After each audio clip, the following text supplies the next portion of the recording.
అందుబాటులో ఉంచాలని చెప్పేసి ఇప్పుడున్న 50 బెడ్లకు అదనంగా కొత్తగా ఇంకొక 50 బెడ్స్ని సామర్థ్యాన్ని పెంచుకుంటూ గోల్డ్ రాజమ్మ హాస్పిటల్లో కంప్లీట్ క్యాత్ ల్యాబ్ మరియు ఆధునిక సౌకర్యాలు నూతన టెక్నాలజీని ఉపయోగించుకుంటూ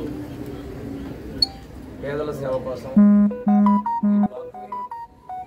వాళ్ళు లక్ష్యం చేస్తున్న మనస్ఫూర్తిగా వాటిని అభినందిస్తూ ఇక్కడ కార్డియాలజీ, న్యూరాలజీ, అదేవిధంగా పీడియాట్రిక్, సర్జరీ, గైనిక్, ఆంధ్రప్రదేశ్ ఇలాగా మొత్తం ఒక 15 రకాల ప్రత్యేకమైనటువంటి విభాగాల ద్వారా సేవలు అందించడానికి మనస్ఫూర్తిగా యాజమాన్యాన్ని అభినందిస్తున్నాం. వాటిలో కూడా గ్రూప్ ఆఫ్ డాక్టర్స్ కలిసి హాస్పిటల్ ఏర్పాటు చేసుకొని మరింతగా వృద్ధి చెందాలని, తర్వాత వీళ్ళ ఆలోచన కూడా ఇంకొంచెం ఎక్స్టెండ్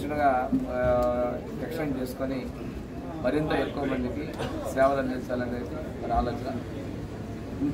పేషెంట్కి ఇన్కన్వీనియన్స్ లేకుండా ఇమీడియట్గా ఈ హెల్త్ సర్వీసెస్ ఎన్టీఆర్ వైద్య సేవ, అదేవిధంగా భవిష్యత్తులో నిన్న ముఖ్యమంత్రి గారు కూడా ప్రకటించడం జరిగింది అసెంబ్లీలో. భవిష్యత్తులో ప్రభుత్వం కూడా అన్ని వర్గాల ప్రజలకి 2.5 లక్షల రూపాయల వరకు ఇన్సూరెన్స్ తీసుకోవచ్చు.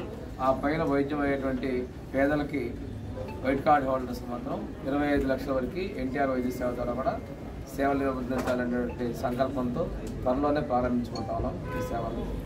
వారందరికీ కూడా ఈ హాస్పిటల్లో అవకాశాలు ఇన్సూరెన్స్ మీరు కూడా ముందు చూపుగానే ఈ హాస్పిటల్ని ఎక్స్క్లూజివ్గా ఎక్స్టెండ్ చేయడం మనస్ఫూర్తిగా అభినందిస్తూ వారు మరింత వృద్ధి చెందాలని కోరుకుంటూ సమావేశం.